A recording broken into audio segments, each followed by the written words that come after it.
Good evening, and thanks for honoring us with your presence. Ladies and gentlemen, members of the state, I have two statements to make this evening. And after each statement, I will give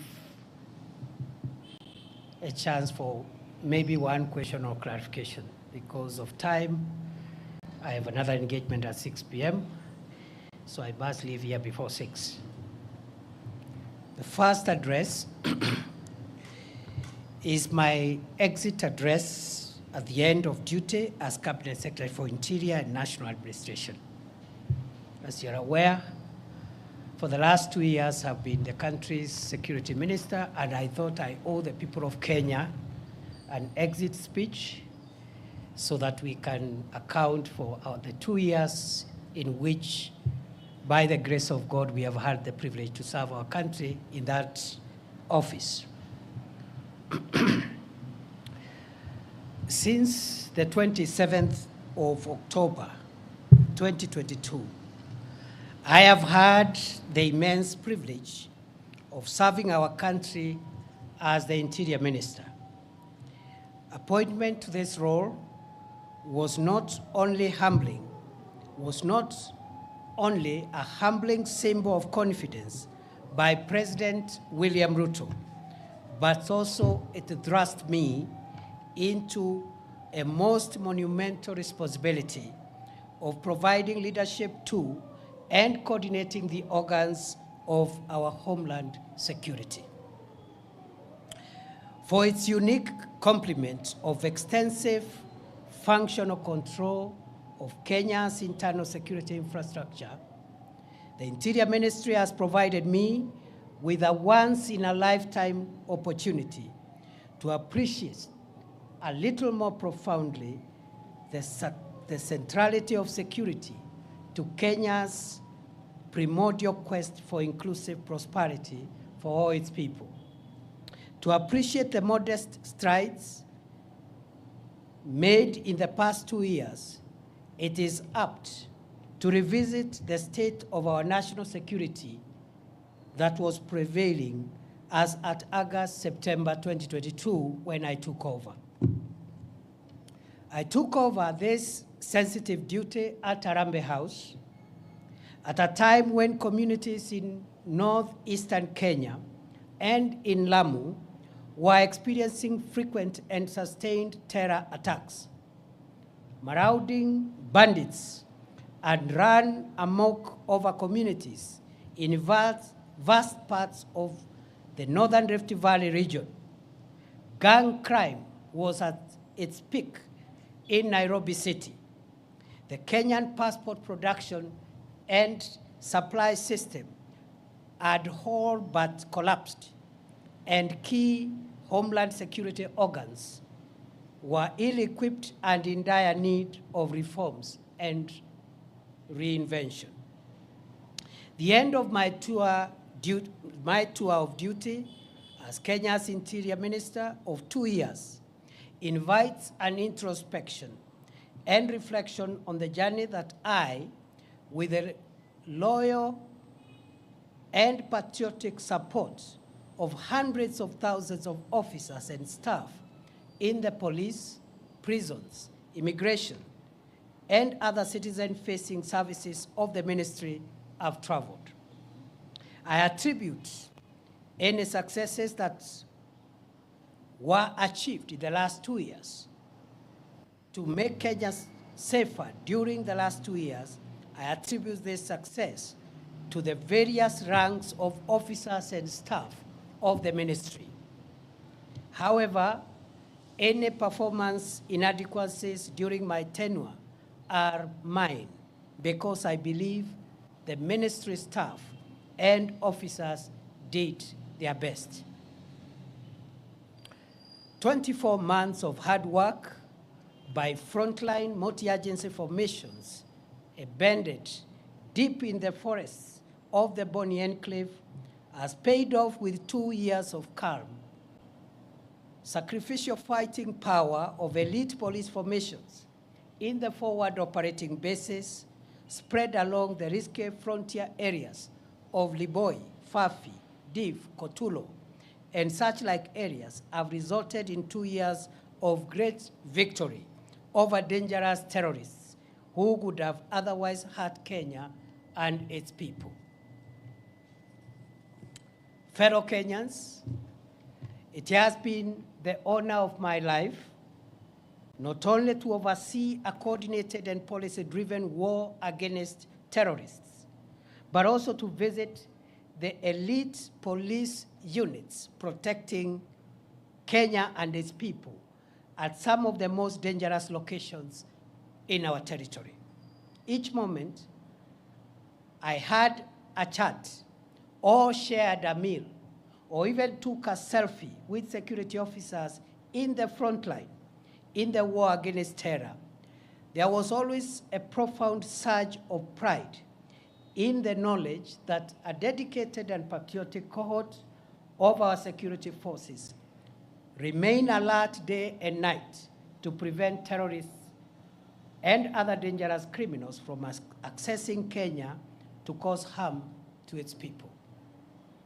For protracted periods, I have traveled by air, land, and sea to oversee counter-terrorism operations in Ziwa la Taa, Poromoko, Kiunga, Mpeketoni, Lango la Simba, and other parts of Lamu, sometimes on Christmas Day, some other times on Good Friday, or other times covertly at night, just to make sure that we got it right.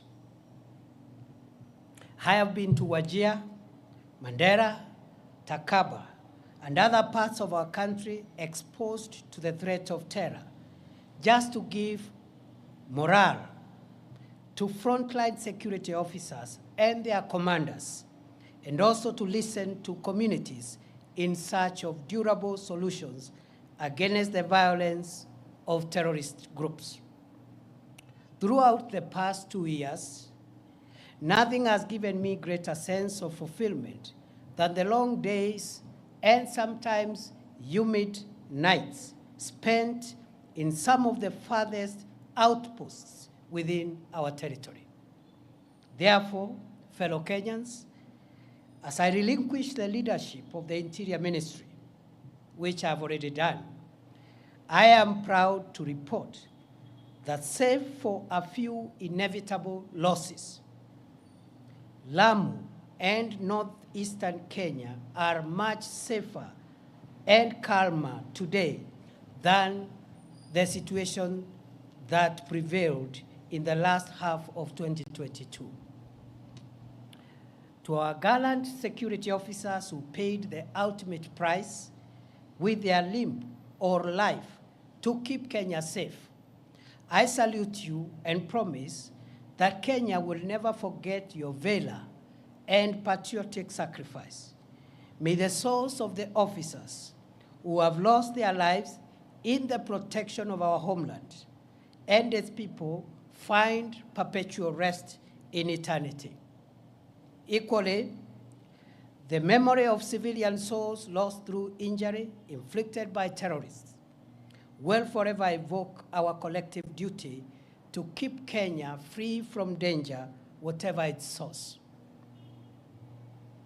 Fellow Kenyans, by the end of 2022, over 135 innocent Kenyans, including 20 security officers, had been killed by marauding bandits in parts of Baringo, Laikipia, Samburu, Turkana, West Pokot, and Elgeyo-Marakwet counties within a span of 6 months.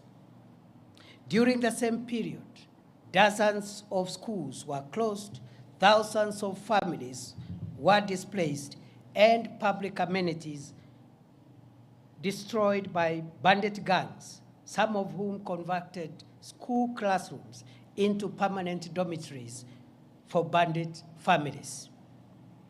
To arrest possible breakdown of law and order, a police-led security operation with the support of the military, was declared on 13th February 2023. It has been 19 months of sustained war on bandits in the north of our country. The strategic decision to gazette as disturbed and dangerous, remote and difficult terrain, gorges, escarpments, and caves where bandits retreated to hide after attacking, robbing, and killing innocent civilians proved to be the game changer. Heavily armed bandits were flushed out from these areas in a process that lasted several months. Their outdated gimmicks of taunting security forces and sometimes staging daylight raids were eventually crushed through intelligence-led operations, superior firepower, and efficient operational and tactical outputs that resulted in the neutralization of dangerous bandit commanders and their spiritual influencers. 19 months after President Ruto ordered the most consequential security operation against banditry ever to take place in northern Kenya, the infrastructure that had sustained banditry for over 4 decades has been suppressed and dismantled. Bandit gangs and their enablers have been overpowered and scattered, despite occasional feeble attempts to resuscitate this dangerous crime against the people of Kenya. Scores of schools in Baringo, Samburu, Elgeyo Marakwet, Turkana, West Pokot, and Laikipia counties have been reopened. Mokogodo Forest, Sieku Valley, Burat Hills, Korkor, and Arabal Hills, Tandale Valley, Gelecha Valley, Malaso Escarpment, Kurkur, Pura, and other previous bandit hideouts are today pacified. As I relinquish the reins at the Interior Ministry, I am grateful to God, to the commanders and officers of various security agencies, and to the communities for their help as we look forward to sustaining the prevailing peace in these previously bandit-infested areas of our country. I will forever cherish the useful input of communities profoundly represented by the Under the Tree conversations I had with elders and residents at the foot of Arabal Hills in Baringo, the Kolowa Bridge at the intersection of Baringo and Elgeyo Marakwet counties, and in Lokori and Nadapal in Turkana County. I desire to live to see these parts of our country completely free from the terror of bandits and opened up for socio-economic development as Kenya marches into the future. The strides that we have made in the fight against terrorism, banditry, and other organized crimes received a shot in the arm from the Police Equipment Modernization Program, which was initiated in early 2023, following the orders of President Ruto to modernize the operational and tactical equipment of our security agencies. The 37 billion shilling 5-year program is underway, with 7.6 billion shillings already spent to acquire armored personnel carriers, mine-resistant, ambush-protected vehicles, personal protection equipment for the police, as well as sophisticated weaponry to provide enough firepower to protect our nation. Fellow Kenyans, by September 2022, our country's infrastructure for the production and supply of Kenyan passports had completely collapsed owing to the breakdown of printing equipment, huge supplier debts, and chronic corruption cartels that took advantage of the situation to extort money from desperate applicants. After many months of reorganizing and financing arrangements, as well as personnel deployment at the Immigration Department, I am proud to report that as I leave the ministry, the government has been able to acquire modern printers and all the pending supplier debts have been paid. The passport production and delivery waiting period has been reduced from more than 12 months in 2022 to 7 days at present. The backlog of 724,000 passports has been cleared, and the challenge now is to expedite the delivery process to clear the 85,000 uncollected passports that are ready. As I leave the reins of the ministry, I am proud to report that the corruption cartels of staff and members of the public that used to harass passport applicants have been dismantled, and 17 ringleaders, including immigration officers, are facing ongoing criminal prosecution. As I exit, I am convinced beyond doubt that the milestone of reducing the waiting period from the current 7 days to 3 days by the close of this year remain feasible. In the days ahead, we must confront and succeed in reforming the institutions of our national security.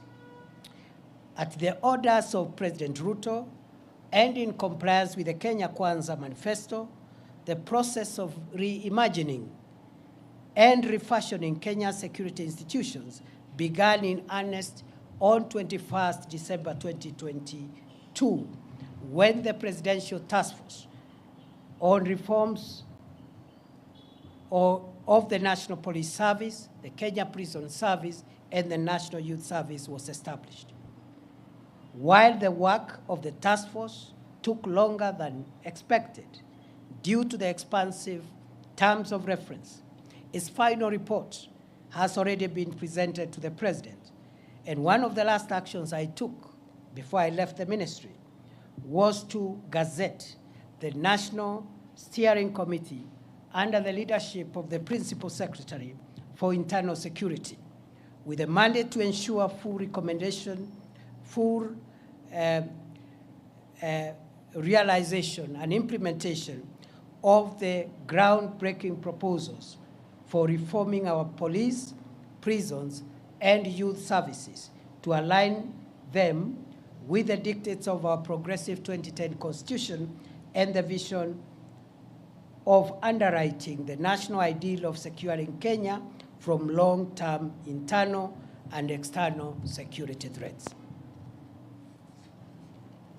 Fellow Kenyans, throughout my tenure in office, I have benefited from direct support and encouragement of President Ruto.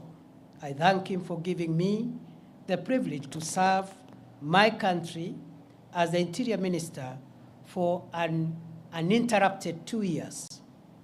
I am most grateful to the principal secretaries and officers of all ranks within the state departments and other agencies that fall under the Ministry of Interior for great teamwork, support, and encouragement.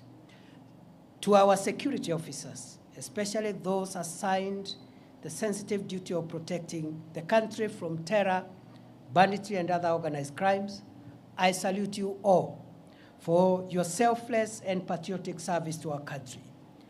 I send warm greetings and best wishes to all officers, especially those in far-flung forward operating bases, our officers in the multinational security support mission in Haiti, as well as the ranks of the National Government Administration Officer System, the NGAO system, with whom I have developed close and cordial working relationships during the past 2 years.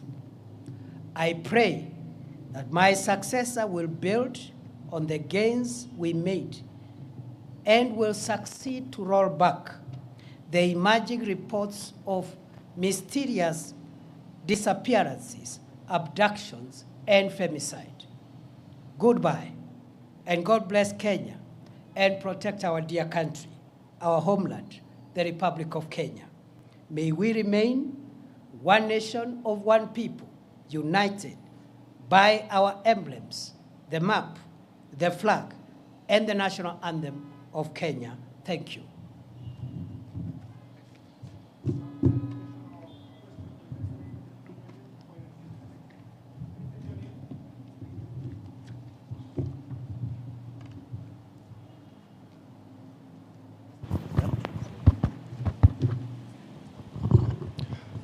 My name is Eric Owenga, labda kwa Kiswahili, Bwana Naibu Rais.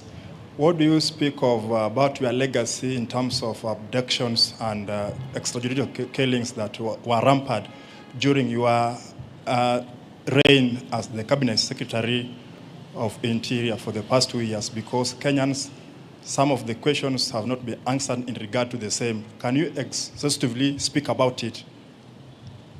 Thank you. Yes, as you have, thank you very much for that concern. As I have said towards the last part of my statement, I have demonstrated how for 2 years, every day of my life, I have struggled to secure the country from crime and from people who would have caused us harm. And I have told my journey, the places I've been and what has took me there, the work I did in immigration and other places. At the end of my statement, I have said, as I exit that office, I'm exiting at a time when there are reports of cases of mysterious disappearances, abductions, and femicide. And I have handed over the responsibility of cracking down on those emerging reports of crime. And I wish him well, and I know he will succeed.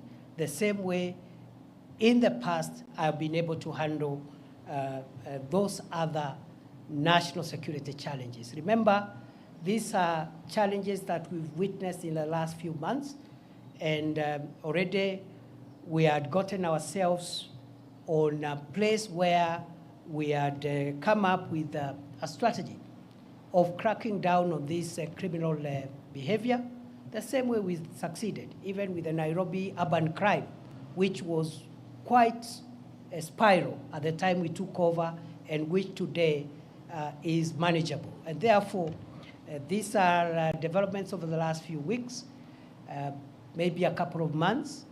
We had laid the ground on how to deal with both cracking down on criminals who are in that space of femicide or abducting people, and also a framework for accountability of any rogue officer or officers who will be involved. And therefore, that should be the task of the next minister going forward.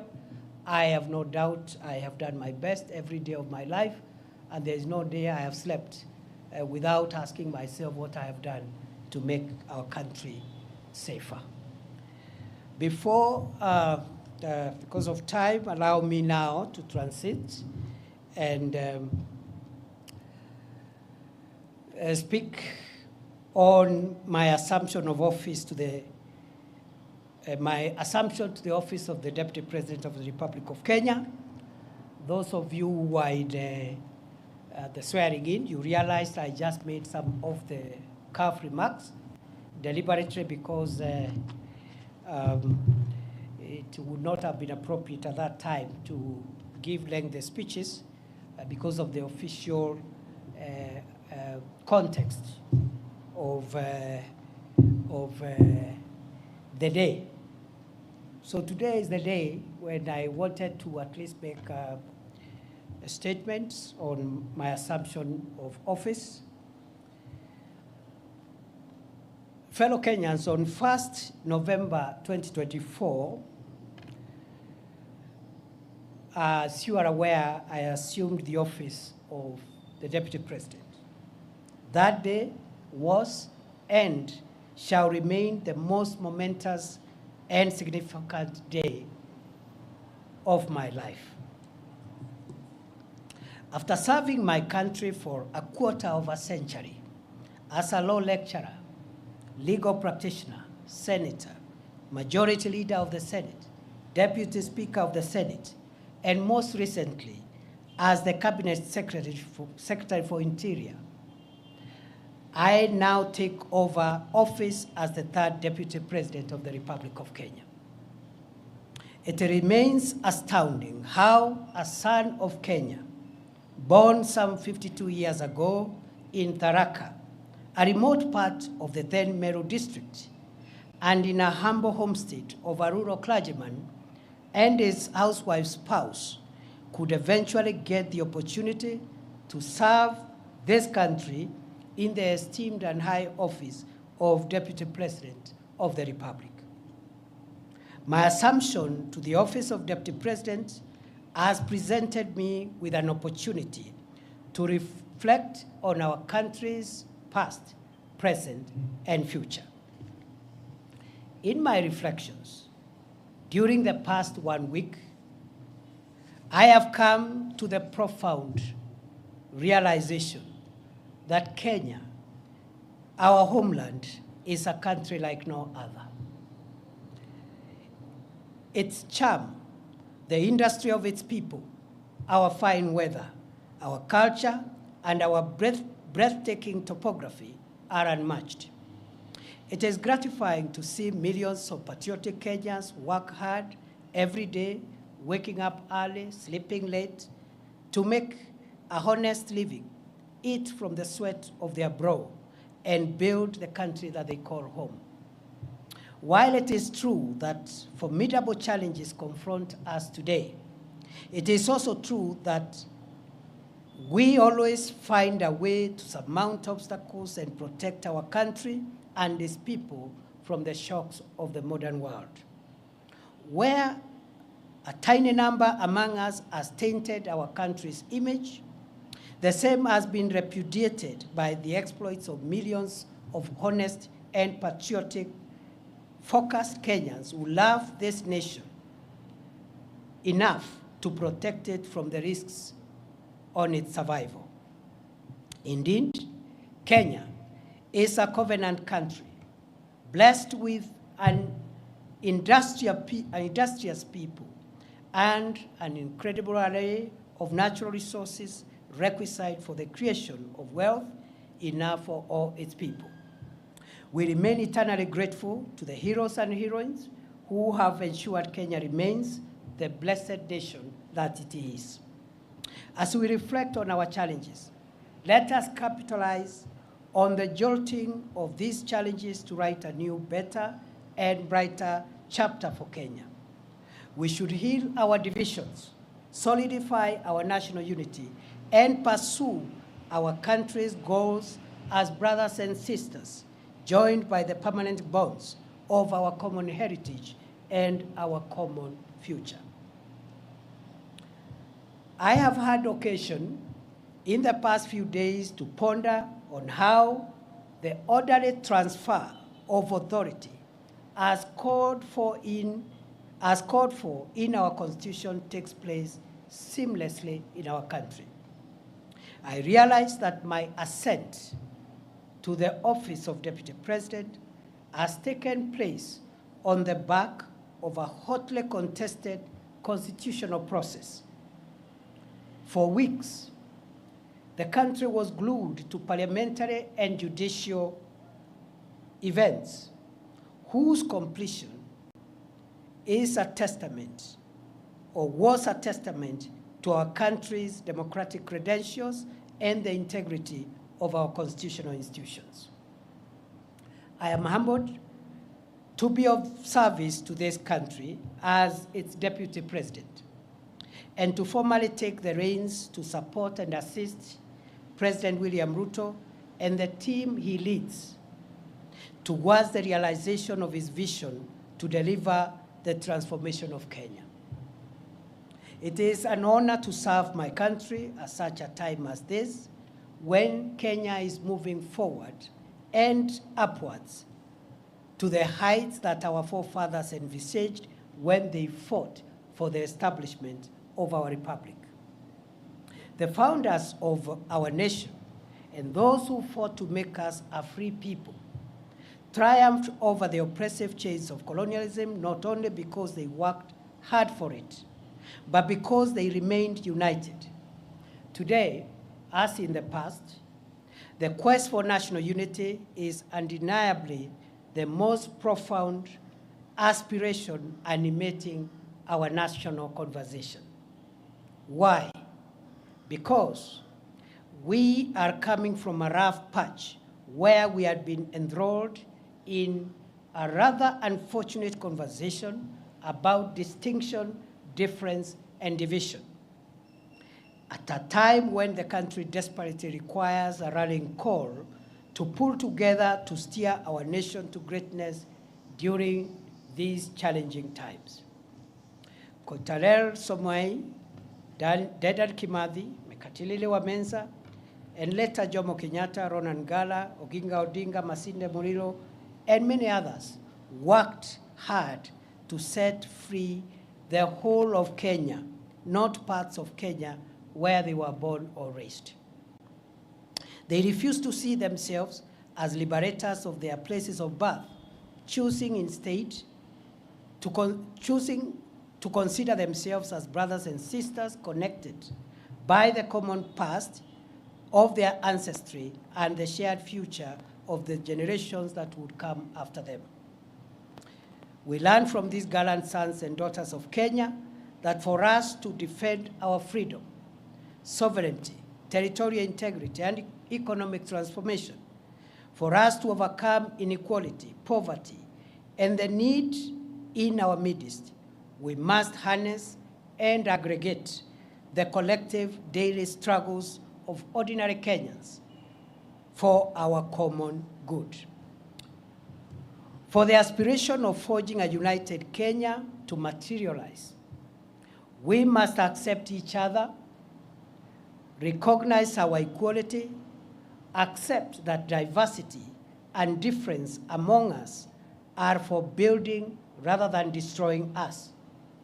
A united nation is better equipped to deal with the challenges and overcome the obstacles we face in an increasingly complex, unpredictable, and insecure world. Kenya's viability is guaranteed only if its diverse components and segments converge in pursuit of common ideals, notwithstanding our linguistic, ethnic, religious, or political orientations. As I assume the functions of the esteemed office of the Deputy President of Kenya, I pledge to support and assist President Ruto to canvass, defend, and accelerate national unity, but also to canvass, defend, and accelerate the implementation of the bottom-up economic transformation agenda on which his administration was elected 2 years ago. I will work with my colleagues in the cabinet, as I have done in my previous role during the past 2 years, as we look forward to opening a new chapter in our collective effort to deliver the economic transformation and empowerment of the people of Kenya to realize better standards of living. The government has made significant strides towards the transformation of our food security situation, health, education, as well as stabilizing spikes on prices of essential household commodities since September 2022. The government's resolve to introduce a higher education funding model that is student-centered and to roll out universal health, affordable housing, and other initiatives require constant communication for public buy-in, input, and feedback in the spirit of a people-centered delivery of our country's development agenda. I have no doubt whatsoever that well-crafted public-private partnership projects are essential for the realization of strategic public sector infrastructure development projects and will cushion our country from incurring unsustainable debt for financing our country's development needs. As we pursue Kenya's economic transformation and strengthen the bonds of our national unity, now is the time to ask every citizen to introspect on their contribution towards the actualization of the Kenya we all want to live in. The values of honesty, hard work, patriotism, family, and all other values of our civilization, faithfully transmitted through generations, makes it possible for us to transform this country into a more inclusive, equitable, and cohesive nation in which every citizen is able to live free from fear and want. A Kenya where every citizen has a realistic opportunity to attain good health, wealth, and safety. Our ambitious ideal for a new Kenya will be actualized by sacrifice, hard work, pulling together, eschewing the blame game, and loving Kenya more than our subnational affiliations. It is possible to converge our diverse subnational interests into broad collective national interest as the surest way of realizing Kenya's viability as a solid, respected, competitive, devolved, modern, democratic, plural society able to assert itself in the world for centuries to come. Only a country of opportunity that Kenya is can cause the little village of Irunduni, tucked in the outskirts of the unassuming hamlet of Mukodhima in semi-arid Tharaka, to produce the country's deputy president. I grew up in a competitive environment, learned to manage scarce resources in a large family of 9 siblings, raised by peasant parents, and introduced to the values of respect for others and respect for authority, the love for God, and the love for country, considering other people's needs before my own needs. These values would later be firmed up through my education journey in the schools and the universities I would attend later in life. That it has been possible for me to come this far confirms that in this country, there is no reason anymore why a child born in Moyale, Loitoktok, Nyahururu, Lodwar, Nyansiongo, Malindi, Ugenya, Kadhonzweni, Elwak, Kimilili, Lungalunga, Maralal, or anywhere else within this great country cannot aspire to rise to any office. I am truly blessed to be a son of Kenya. May God bless and protect our dear country, our homeland, the Republic of Kenya. May we remain one nation of one people, united by our emblems, the map, the flag, and the national anthem of Kenya. Thank you, and God bless you.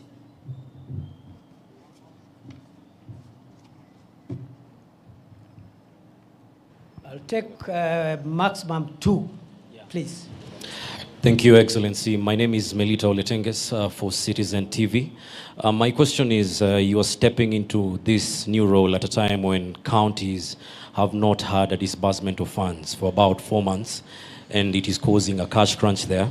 And now that you're going to also be the chair of IBEC, how do you tend to accelerate this and ensure that services in the counties roll as they should be?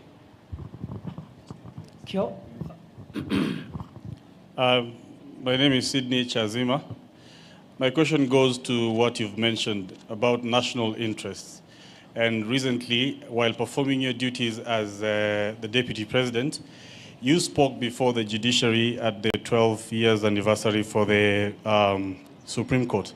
And you mentioned that there need to be a place where the courts consider the national interest as opposed to the public interest. Someone may misconstrue this as the executive trying to exert its pressure on the courts. What would you make of this? Thank you. Those are very good questions. I would like to respond to them as follows. It is true there is a bit of cash disbursement delay for counties, which is unfortunate. But I think the context for that situation is that this country in the last 2 years have come from a very difficult macroeconomic situation. And it has taken 2 years of hard work under the leadership of President William Ruto to tackle the macroeconomic stability of the country, stabilize the shilling, stabilize essential food prices of essential commodities, including fuel, and so forth and so on. For the first time this month, inflation is at 2.7%, the lowest in 17 years. The last time the inflation was at that level was in 2007, just before the post-election election violence, at the peak of President Kibaki's best economic situation. And therefore, the heavy lifting that the country has had to do is now behind us. We can only do better. I am going to convene as soon as possible a consultative forum under the auspices of IBEC, and I believe the short-term issue around disbursements should be tackled in a more sustainable manner so that we don't just release what is outstanding, but we find mechanisms of ensuring that we don't have similar delays in the days ahead. So that is something that I'm seized of. Just the way we have tackled other issues and economic challenges, we're going to tackle the disbursement to counties promptly, and that is what the Constitution requires, that the national government must ensure that counties receive their funds within the required time. Secondly and lastly, I've been asked to comment about the comments I made at the judges' conference. And at the judges' conference, I said, first and foremost, that conference was not a meeting between the executive and the judiciary. It was a conference for the court to introspect and reflect on how the judiciary has performed, especially the Supreme Court, in shaping the jurisprudence of our country and interpreting our Constitution. And therefore, it was an opportunity to look at the successes, the challenges, what has been done correctly, and what perhaps needs to be relooked. It's in that context that I gave the views from where I sit, based on my legal background. I made the remark that I believe the Supreme Court of Kenya has done a fantastic job in interpreting the Constitution.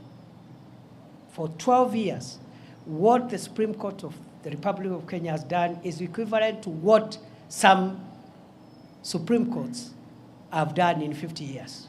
So we are very proud that our institutions are not only efficient, but they are on a trajectory of fast maturity.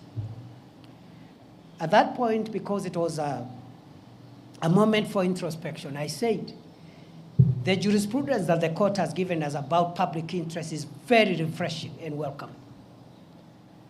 And then I remarked, going forward, as the Supreme Court consolidates its own jurisprudence and enhances it, perfects it, it is worth reflecting, even beyond public interest, whether our Constitution allows our Constitution allows the court to distill extension values of the state.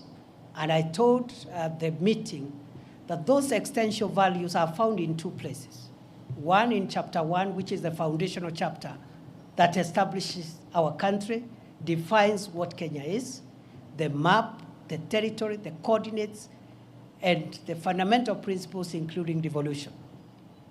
And then chapter 14 on national security, Article 238 in particular, contains some elements of what one would call existential and primordial elements of the existence of Kenya.